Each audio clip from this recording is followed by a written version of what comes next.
ಈಗಂತೂ ಎಲ್ಲರ ಹತ್ತಿರ ಬ್ಯಾಂಕ್ ಅಕೌಂಟ್ ಇದೆ. ಅಷ್ಟೇ ಯಾಕೆ, ಎಲ್ಲ ಟ್ರಾನ್ಸಾಕ್ಷನ್ಗಳಿಗೆ ಡಿಜಿಟಲ್ ಮೋಡನ್ನು ಯೂಸ್ ಮಾಡ್ತೇವೆ. ಫೋನ್ಪೇ, ಗೂಗಲ್ ಪೇ ಅಷ್ಟೇ ಯಾಕೆ, ಬ್ಯಾಂಕ್ ಆ್ಯಪ್ಗಳನ್ನು ಯೂಸ್ ಮಾಡಿ UPI ಮೂಲಕ ಪೇಮೆಂಟ್ಗಳನ್ನು ಮಾಡ್ತೇವೆ. ಜೊತೆಗೆ ಕೈಯಲ್ಲಿ ಕ್ಯಾಶ್ ಇಟ್ಕೊಳ್ಳೋದನ್ನೇ ಮರೆತು ಹೋಗಿದ್ದೇವೆ. ಡಿಜಿಟಲ್ ಟ್ರಾನ್ಸಾಕ್ಷನ್ ಏನೋ ಮಾಡ್ತೇವೆ, ಆದರೆ ಅದಕ್ಕಿರುವ ಲಿಮಿಟ್ ಎಷ್ಟು ಎಂಬುದು ಗೊತ್ತಿರಲ್ಲ. ನಿಮ್ಮ ಇನ್ಕಮ್ ಕಡಿಮೆ ಇದ್ರೂ ಕೂಡ ಇನ್ಕಮ್ ಟ್ಯಾಕ್ಸ್ ಅಥವಾ GST ಇಂದ ನೋಟಿಸ್ ಬರಬಹುದು. ಈ ವಿಡಿಯೋದಲ್ಲಿ ಟ್ರಾನ್ಸಾಕ್ಷನ್ ಲಿಮಿಟ್ ಬಗ್ಗೆ ನೋಡೋಣ. As per new income tax rule 2025 ಏನಿದೆ, ಅದು ಏಪ್ರಿಲ್ 2026ನಿಂದ ಜಾರಿಗೆ ಬರುತ್ತೆ. ಹಾಗಾಗಿ ವಿಡಿಯೋ ಸ್ಕಿಪ್ ಮಾಡದೆ ಕೊನೆ ತನಕ ನೋಡಿ. ಮೊದಲಿಗೆ number of bank account.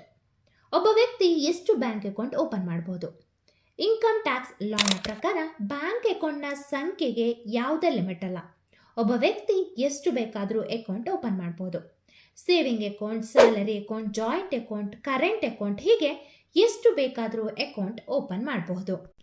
Income tax, RBI ಹಾಗೆ GST ಕಡೆಯಿಂದ ನಂಬರ್ ಆಫ್ ಅಕೌಂಟಿಗೆ ಯಾವುದೇ ರೆಸ್ಟ್ರಿಕ್ಷನ್ ಇಲ್ಲ. ಬ್ಯಾಂಕ್ ಅಕೌಂಟ್ ಓಪನ್ ಮಾಡಿ ನಾವೇನು ಹಾಗೆ ಬಿಡೋದಿಲ್ಲ ಅಲ್ವಾ? ಅಲ್ಲಿ ಕ್ಯಾಶ್ ಟ್ರಾನ್ಸಾಕ್ಷನ್ ಮಾಡ್ತೇವೆ.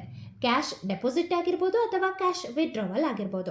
ಇಲ್ಲಿ ಕೂಡ ಯಾವುದೇ ರೆಸ್ಟ್ರಿಕ್ಷನ್ ಇಲ್ಲ. ಆದರೆ ನೀವು ವರ್ಷಕ್ಕೆ 10 ಲಕ್ಷಕ್ಕಿಂತ ಹೆಚ್ಚು ಕ್ಯಾಶ್ ಸೇವಿಂಗ್ ಅಕೌಂಟ್ನಲ್ಲಿ ಡೆಪಾಸಿಟ್ ಮಾಡಿದ್ರೆ ಬ್ಯಾಂಕ್ಗಳು ಅಂತಹ ಟ್ರಾನ್ಸಾಕ್ಷನನ್ನು ಇನ್ಕಮ್ ಟ್ಯಾಕ್ಸ್ ಡಿಪಾರ್ಟ್ಮೆಂಟ್ಗೆ ರಿಪೋರ್ಟ್ ಮಾಡುತ್ತೆ. ಹಾಗೆ 50 ಲಕ್ಷಕ್ಕಿಂತ ಹೆಚ್ಚು ಕರೆಂಟ್ ಅಕೌಂಟ್ನಲ್ಲಿ ಡೆಪಾಸಿಟ್ ಮಾಡಿದ್ರೆ ಅದನ್ನು ಕೂಡ ಬ್ಯಾಂಕ್ ಇನ್ಕಮ್ ಟ್ಯಾಕ್ಸ್ ಡಿಪಾರ್ಟ್ಮೆಂಟ್ಗೆ ರಿಪೋರ್ಟ್ ಮಾಡುತ್ತೆ. ಇನ್ನು ಕ್ಯಾಶ್ ವಿಡ್ರಾವಲ್, ಇಲ್ಲಿ ಕೂಡ ಸೇಮ್ ರೂಲ್. 10 ಲಕ್ಷದ ಮೇಲೆ ಕ್ಯಾಶ್ ವಿಡ್ರಾ ಮಾಡಿದ್ರೆ ಇನ್ಕಮ್ ಟ್ಯಾಕ್ಸ್ ಡಿಪಾರ್ಟ್ಮೆಂಟ್ಗೆ ರಿಪೋರ್ಟ್ ಆಗುತ್ತೆ. 10 ಲಕ್ಷಕ್ಕಿಂತ ಮೇಲಿನ ಟ್ರಾನ್ಸಾಕ್ಷನ್ಗೆ ಇನ್ಕಮ್ ಟ್ಯಾಕ್ಸ್ನಿಂದ ನೋಟಿಸ್ ಬರುವಂಥ ಚಾನ್ಸ್ ಇರುತ್ತೆ. ಬ್ಯಾಂಕ್ಗಳು ಡೈರೆಕ್ಟಾಗಿ TDS ಅನ್ನು ಕೂಡ ಡಿಡಕ್ಟ್ ಮಾಡಿಕೊಳ್ಬಹುದು. ಈಗ ನೀವು ಯೋಚನೆ ಮಾಡ್ಬೋದು, ಇನ್ಕಮ್ ಟ್ಯಾಕ್ಸ್ ಡಿಪಾರ್ಟ್ಮೆಂಟಿಂದ ನೋಟಿಸ್ ಬರಲಿಕ್ಕೆ ಟ್ಯಾಕ್ಸ್ ಪೇಯರ್ ಆಗಿರಬೇಕು. ಕಡಿಮೆ ಇನ್ಕಮ್ ಇದ್ದರೆ ಯಾಕೆ ಇನ್ಕಮ್ ಟ್ಯಾಕ್ಸ್ ಡಿಪಾರ್ಟ್ಮೆಂಟಿಂದ ನೋಟಿಸ್ ಬರುತ್ತೆ? ನೋಡಿ, ಇಲ್ಲಿ ರವಿ ಎನ್ನುವ ವ್ಯಕ್ತಿ ಒಬ್ಬ ರೈತನಾಗಿರ್ತಾನೆ. ಈತ ತನ್ನ ಕೃಷಿ ಭೂಮಿಯನ್ನು ಮಾರಾಟ ಮಾಡಿ ಅಲ್ಲಿ ಬಂದಂತಹ 1 ಕೋಟಿ ಹಣವನ್ನು ಬ್ಯಾಂಕ್ನಲ್ಲಿ ಡೆಪಾಸಿಟ್ ಮಾಡ್ತಾನೆ. ಈ ರವಿ ಎನ್ನುವ ವ್ಯಕ್ತಿ ಈ ಹಿಂದೆ ಟ್ಯಾಕ್ಸ್ ಕಟ್ಟಿರೋದಿಲ್ಲ. ಆತನ ಇನ್ಕಮ್ ಕೂಡ ಕಡಿಮೆನೇ ಇರುತ್ತೆ. ಆದರೆ ಈಗ ಈತ ತಾನು ಮಾರಾಟ ಮಾಡಿದ ಜಮೀನಿನ ಹಣವನ್ನು ಬ್ಯಾಂಕ್ನಲ್ಲಿ ಡೆಪಾಸಿಟ್ ಮಾಡ್ತಾನೆ. ದೊಡ್ಡ ಮೊತ್ತದ ಹಣವಾಗಿರೋದರಿಂದ ಬ್ಯಾಂಕ್ ಅದನ್ನು ಇನ್ಕಮ್ ಟ್ಯಾಕ್ಸ್ ಡಿಪಾರ್ಟ್ಮೆಂಟ್ಗೆ ರಿಪೋರ್ಟ್ ಮಾಡುತ್ತೆ. ಇಲ್ಲಿ ಪ್ರಾಬ್ಲಮ್ ಏನಂತ ಹೇಳಿದ್ರೆ, ರವಿ ಎಂಬ ವ್ಯಕ್ತಿ ಈ ಹಿಂದೆ ಯಾವತ್ತೂ ಕೂಡ ITR ಫೈಲ್ ಮಾಡಿರಲ್ಲ, ಅಂದರೆ ಇನ್ಕಮ್ ಟ್ಯಾಕ್ಸ್ ಪೇ ಮಾಡಿರಲ್ಲ. ಆತನಿಗೆ ತಾನು ಡೆಪಾಸಿಟ್ ಮಾಡಿದ ಹಣಕ್ಕೆ ಇನ್ಕಮ್ ಟ್ಯಾಕ್ಸ್ ಡಿಪಾರ್ಟ್ಮೆಂಟಿಂದ ನೋಟಿಸ್ ಬರುತ್ತೆ ಎಂಬುದು ಕೂಡ ಗೊತ್ತಿರಲ್ಲ. ಇನ್ಕಮ್ ಟ್ಯಾಕ್ಸ್ ಡಿಪಾರ್ಟ್ಮೆಂಟ್ ಈತನಿಗೆ ಹಲವಾರು ಬಾರಿ ನೋಟಿಸ್ಗಳನ್ನು ಕೊಡುತ್ತೆ ಮತ್ತು ರವಿ ಕಡೆಯಿಂದ ಕ್ಯಾಶ್ ಡೆಪಾಸಿಟ್ನ ಬಗ್ಗೆ ಯಾವುದೇ ರೀತಿಯಲ್ಲಿ ಕ್ಲಾರಿಫಿಕೇಶನ್ ಹೋಗಿರಲ್ಲ. ಇಲ್ಲಿ ಹಣ ಹೇಗೆ ಬಂತು ಎಂಬುದನ್ನು ರವಿ ಇನ್ಕಮ್ ಟ್ಯಾಕ್ಸ್ಗೆ ಜಸ್ಟಿಫೈ ಮಾಡಿರಲ್ಲ. ಆಗ ಇನ್ಕಮ್ ಟ್ಯಾಕ್ಸ್ ಡಿಪಾರ್ಟ್ಮೆಂಟ್ ಡೆಪಾಸಿಟ್ ಆಗಿರುವಂತಹ ಅಷ್ಟು ಹಣವನ್ನು ಬ್ಲ್ಯಾಕ್ ಮನಿ ಎಂದು ಕನ್ಸಿಡರ್ ಮಾಡಿ ಹೆವಿ ಟ್ಯಾಕ್ಸ್ ಹಾಗೆ ಪೆನಾಲ್ಟಿಯನ್ನು ಹಾಕತ್ತೆ. ಅಷ್ಟೇ ಯಾಕೆ, ಬ್ಯಾಂಕ್ ಅಕೌಂಟನ್ನು ಕೂಡ ಫ್ರೀಸ್ ಮಾಡಲಾಗುತ್ತೆ. ಹಾಗಾಗಿ ದೊಡ್ಡ ಪ್ರಮಾಣದಲ್ಲಿ ಹಣ, 10 ಲಕ್ಷಕ್ಕಿಂತ ಹೆಚ್ಚು ಹಣ ಡೆಪಾಸಿಟ್ ಮಾಡಿದಲ್ಲಿ ಸೋರ್ಸನ್ನು ಜಸ್ಟಿಫೈ ಮಾಡಬೇಕು. ಹೇಗೆ ಹಣ ನಿಮ್ಮ ಕೈಗೆ ಬಂತು ಅನ್ನೋದನ್ನು ಕ್ಲಿಯರ್ ಆಗಿ ಇನ್ಕಮ್ ಟ್ಯಾಕ್ಸ್ ಡಿಪಾರ್ಟ್ಮೆಂಟ್ಗೆ ಹೇಳಬೇಕು. ಈಗ ಕ್ಯಾಶ್ ವಿಡ್ರಾವಲ್ ಬಗ್ಗೆ ಹೇಳೋದಾದ್ರೆ ನೋಡಿ, ಇಲ್ಲಿ ಕೂಡ ಕೆಲವು ಟ್ಯಾಕ್ಸ್ ರೂಲ್ಗಳು ಅಪ್ಲೈ ಆಗುತ್ತೆ. Income tax act section 194N ಹಾಗೆ ಹೊಸ ರೂಲ್ ಸೆಕ್ಷನ್ 393. ಇಲ್ಲಿ ಬ್ಯಾಂಕ್ ಲಿಮಿಟ್ಗಿಂತ ಹೆಚ್ಚಿನ ಹಣ ವಿಡ್ರಾ ಮಾಡಿದಲ್ಲಿ TDS ಡಿಡಕ್ಟ್ ಆಗುತ್ತೆ. ಈ ಹಿಂದಿನ 3 ವರ್ಷದಲ್ಲಿ ITR ಫೈಲ್ ಮಾಡದಿದ್ದಲ್ಲಿ 20 ಲಕ್ಷದಿಂದ 1 ಕೋಟಿಯ ಒಳಗಿನ ಕ್ಯಾಶ್ ವಿಡ್ರಾವಲ್ಗೆ 2% TDS ಡಿಡಕ್ಟ್ ಆಗುತ್ತೆ. ಹಾಗೆ 1 ಕೋಟಿ ಮೇಲಿನ ಕ್ಯಾಶ್ ವಿಡ್ರಾವಲ್ಗೆ 5% TDS ಡಿಡಕ್ಟ್ ಆಗುತ್ತೆ. ಹಾಗೆ ನೀವೇನಾದರೂ ITR ಆನ್ ಟೈಮ್ ಫೈಲ್ ಮಾಡಿದ್ದಲ್ಲಿ 1 ಕೋಟಿ ಮೇಲಿನ ಕ್ಯಾಶ್ ವಿಡ್ರಾವಲ್ಗೆ 2% TDS ಡಿಡಕ್ಟ್ ಆಗುತ್ತೆ.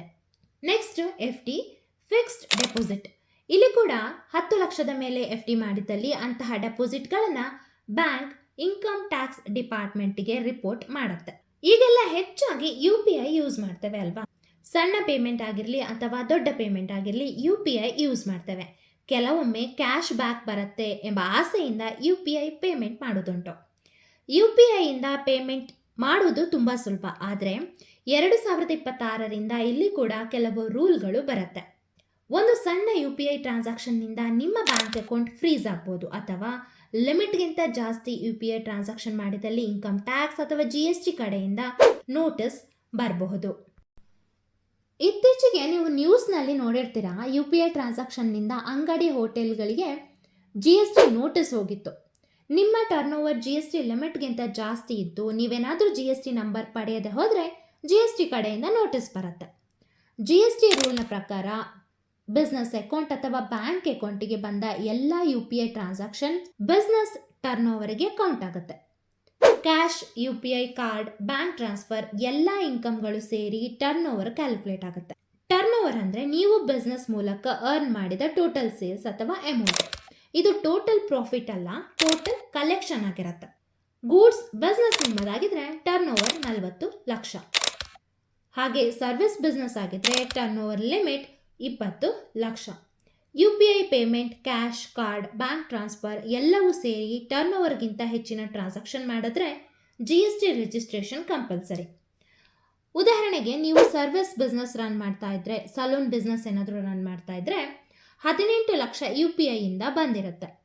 ಕ್ಯಾಶ್ 3 ಲಕ್ಷ ಕಲೆಕ್ಟ್ ಮಾಡಿರ್ತೀರ, ಟೋಟಲ್ 21 ಲಕ್ಷ. ಇಲ್ಲಿ 20 ಲಕ್ಷಕ್ಕಿಂತ ಮೇಲೆ 1 ಲಕ್ಷ ಹೆಚ್ಚಾಗಿ ಟ್ರಾನ್ಸಾಕ್ಷನ್ ಆಗಿದೆ. ಸೊ ಈ ಕೇಸ್ನಲ್ಲಿ GST ರಿಜಿಸ್ಟ್ರೇಷನ್ ಮ್ಯಾಂಡೇಟರಿ ಆಗುತ್ತೆ. ತಪ್ಪಿದಲ್ಲಿ GST ಕಡೆಯಿಂದ ನೋಟಿಸ್ ಬರುತ್ತೆ.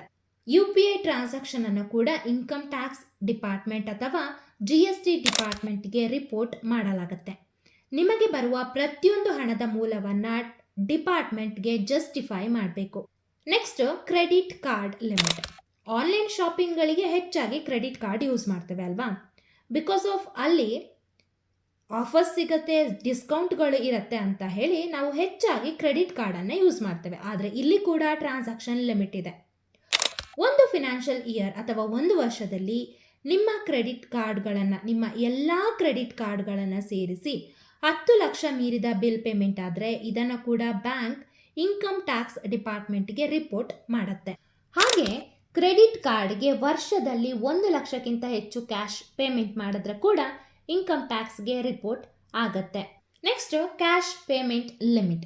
ಕ್ಯಾಶ್ನಲ್ಲಿ 2 ಲಕ್ಷಕ್ಕಿಂತ ಹೆಚ್ಚು ಹಣ ಪಡೆಯುವಂತಿಲ್ಲ. ಒಬ್ಬ ವ್ಯಕ್ತಿಯಿಂದ ಒಂದೇ ದಿನದಲ್ಲಿ 2 ಲಕ್ಷಕ್ಕಿಂತ ಹೆಚ್ಚು ಹಣ ಪಡೆಯುವಂತಿಲ್ಲ. ಎಕ್ಸಾಂಪಲ್, ಒಂದು ಕಸ್ಟಮರ್ನಿಂದ ನೀವು ಬೆಳಗ್ಗೆ 1.5 ಲಕ್ಷ ಹಾಗೆ ಸಂಜೆ 1 ಲಕ್ಷ ಪಡೆಯುತ್ತೀರಾ. ಒಟ್ಟು ಇಲ್ಲಿ 2.5 ಲಕ್ಷ ಆಯಿತು. ಅದನ್ನು ಇಲ್ಲಿಗಲ್ ಟ್ರಾನ್ಸಾಕ್ಷನ್ ಅಂತ ಕನ್ಸಿಡರ್ ಮಾಡಲಾಗುತ್ತೆ. ಅಂತಹ ಟ್ರಾನ್ಸಾಕ್ಷನ್ಗೆ ಪೆನಾಲ್ಟಿ 100%. ಎಷ್ಟು ಕ್ಯಾಶ್ ರಿಸೀವ್ ಮಾಡಿರ್ತೀರಾ ಅಷ್ಟು ಹಣವನ್ನು ಪೆನಾಲ್ಟಿಯಾಗಿ ಪೇ ಮಾಡಬೇಕು. ಇಲ್ಲಿ 2.5 ಲಕ್ಷ ಪೆನಾಲ್ಟಿ ಆಗುತ್ತೆ, ಜೊತೆಗೆ ಇನ್ಕಮ್ ಟ್ಯಾಕ್ಸ್ ಕಂಪಲ್ಸೇಷನ್ ಸಪ್ರೇಟ್.